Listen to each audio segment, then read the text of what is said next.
Any of you have ever launched a book, it's really time consuming. So next Wednesday, my new book, A Pilgrim's Guide to Walking Wisdom, 1111 Insights, is going live, and I'm very excited about it. But for those of you who've ever launched anything, you'll realize that the Windwalker Wisdom Oracle came out in November, and our Oracle Circle, which I'm continuing to add people through this next coming weekend. I think it's the 11th that it stops, the 11th, 11 Insights. So up to February 11th, when you buy the Windwalker Wisdom Oracle, you get added to the Oracle Circle, and you get special once a month meetings. As I share classes, I add them, or share insights about working with the Oracle, I add them. And so here we are. We're talking Oracle today. And for those of you who don't know, I'm the Hay House author of Winds of Spirit. And this is where the work began. And then for 10 years, I worked with the winds. And then in the past, over 10 years, it took 10 years to get the Oracle deck. And now the Oracle deck is out. We have already over 300 people in our Oracle Circle. So we sold close to 400, which is really exciting.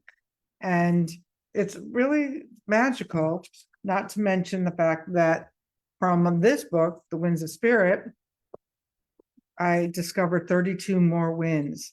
And I was talking to a friend the other day, and she said, you know, Renee, what's really, really magical and special about your work, among other things, is that you didn't make up these winds, that you discovered them and rediscovered them from, the annals of history.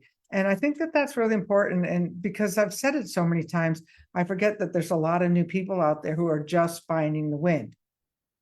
So one of the windies, that's what we call ourselves affectionately as windies, asked a question about, how can I work with my Oracle on a daily basis?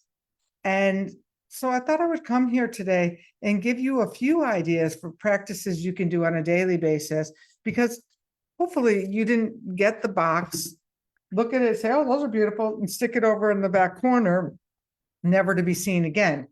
But I don't think that's true. People have been sharing their card spreads with me on Instagram, and also people are doing their wind flags for the year, which we're going to cover in the next Oracle Circle. So like I said, there's still time to join if you get your cards this week.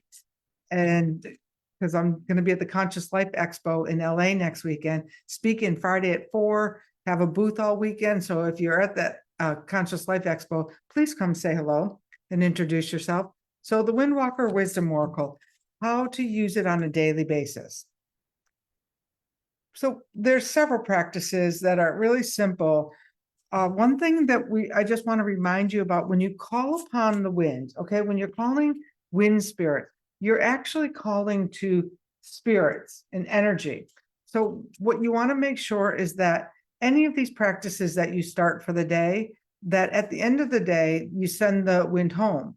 Or, even if you want to keep the wind around for a few days, a week, that's great. We work with cardinal winds, sometimes for the month, and we work with other winds for the month, and that's deeper work. But say you just are starting and you want to start to work with the winds for the day, make sure you call them up in the morning and then thank them for coming and send them home. That's like the perfect thing. And the other thing is that if you don't do that, it's not like you're going to get in trouble with the winds. But one time when I was just learning to work with the winds, I walked into a psychic fair, and one of the people who could see really well said, hey, Renee, there's about 30 spirits trailing you. And I was 3/4 of the way through the book and had a few more winds to go. So I was calling up the winds, but forgetting to send them home. And life got pretty windy. One time we did a 7-day wind challenge, and we were all calling up the winds. And this was really before we were really grounded in the work. And by midweek, we had to take a day off. So just know that these are energies. They come when they're called, and they're here to work with you and help you navigate your life on life's term. So I'm going to start to tell you a few things you could do with them on a daily basis.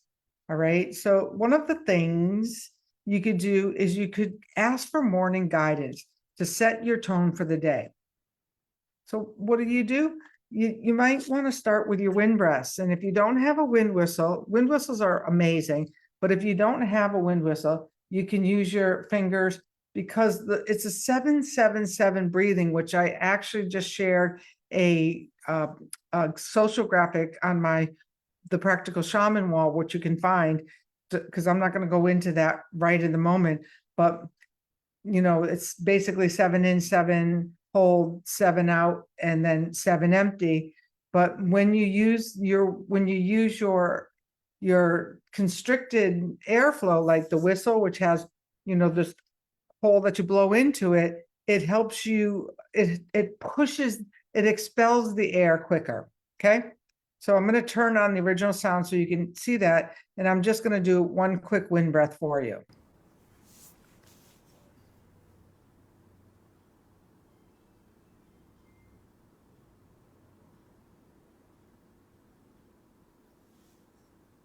I'm holding.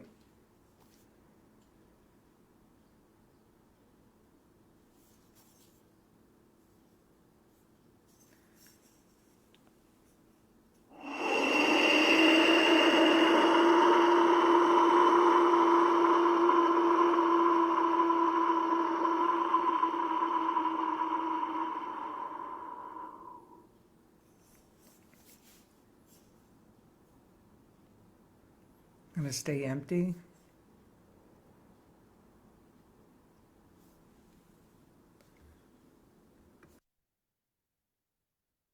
And then I'm going to I'm going to set the tone for the day. Now, I'm getting ready to have a massage, so I think I'll set the tone for my massage. What wind wants to come in and help me with the massage? So I've shuffled them, and I keep them in their sacred pouch, which right now is their sacred box. That's interesting. So it's the fair winds of creativity. And so spark innovation and fuel creation. And it's a dynamic wind. And for me, that makes perfect sense, because I've been using this weekend to relax and recharge. I've been up like from 4 a.m. every day working on the book launch for weeks. And before that, I was busy in November and December with the Fire Tenders Gathering and sending out Windwalker Wisdom Oracle cards. So the fact that here I am the week of the book launch, I know that in order to be at my best for the next coming week, which is a long week, I want to recharge. I want to let the fair winds blow. And I want to have this experience where I can work with the dynamic winds. And the dynamic winds they're the quality of the wind. They're not a wind per se, but they're quality of the wind. And yesterday I was working on this journey that I took, and I'm there like, how can I be more present to my book launch this week? I've been in the busyness of it for so long. How do I stay present to the launch itself? And basically what I was shown is that A Pilgrim's Guide to Walking Wisdom, 11 Insights, is a book that I'm birthing. It's a small book, easy to read. It has 11 insights. I'm launching the Bookwalkers, Bookwalkers Club, and it's about how do I take care of myself to show up in service for the long haul. Not how do I just have a downburst of wind, but how do I ride this fair wind of creation, this fair wind of creativity, to keep flowing, to keep moving through it. So the wind intensities are a whole category in the book. The book is divided into 3, where there's directional winds, then there's regional winds, and then intensities. And so the fair winds, let me read it to you. The fair winds brings a sense of ease and creativity. They are known for guiding ships smoothly across vast oceans. Launching a book is like sailing a ship across a vast ocean. But in a spiritual and symbolic sense, fair winds signal the arrival of favorable conditions for creation and innovation.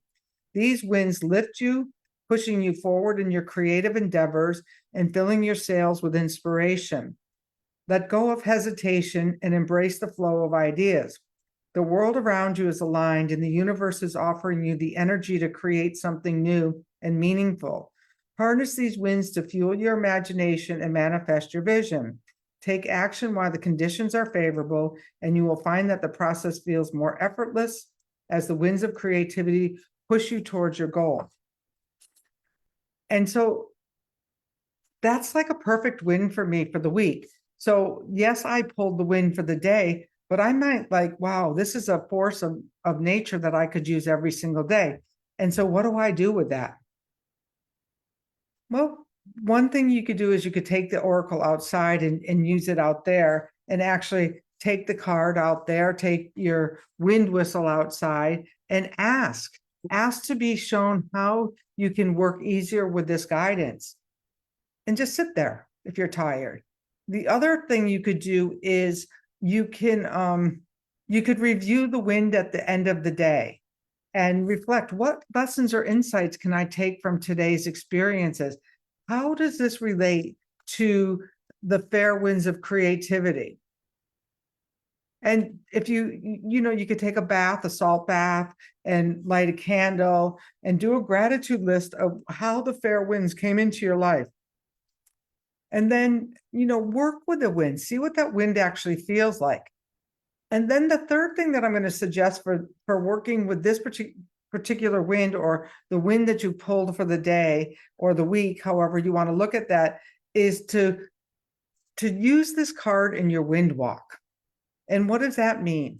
So a wind walk is when you actually go to the door, you open the door and call to the fair winds of creativity, or whatever wind you pick. Okay. I'm going to work with the fair winds, and I'm going to ask that it be revealed to me in a way that I can understand, a way that I can interpret. And so I'm going to take that kiss on the cheek when it comes, or watch the tree leaves move, or do whatever it is that helps me know that the winds are with me. Sometimes it's a leaf blows across my path. But once I know that I have the wind's attention, I take the walk.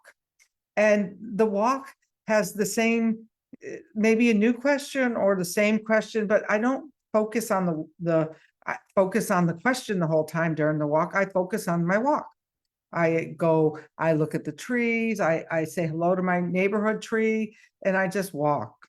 And then I walk and I walk and I walk, good 20 minutes, sometimes longer, sometimes an hour. But I walk with intention. I walk with a mindfulness plan to really feel what's going on with the wind. And then I just stay open to what comes. Like, do I meet new people on the walk?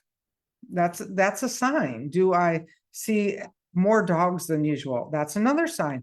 Maybe I find a feather on the path, or maybe a lemon hanging from a tree saying, Renee, pick me, pick me. Maybe I need some vitamin C. I pay attention to what is coming, and then I ask that the fair winds of creativity work with me on this walk, stay with me on the walk, and then I will come back, and it may be revealed to me later in a dream. It may come to me as a thought. It might come to me as a new idea for a class, but whatever comes, I trust it. And if I don't think anything came, I might get a dream.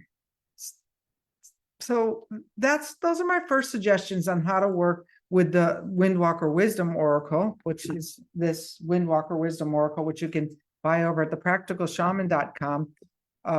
And this week, if you buy it by the 11th, you can still get added to the Windwalker's Oracle Circle, which is growing and has teachings, and we're working on how to better communicate in community.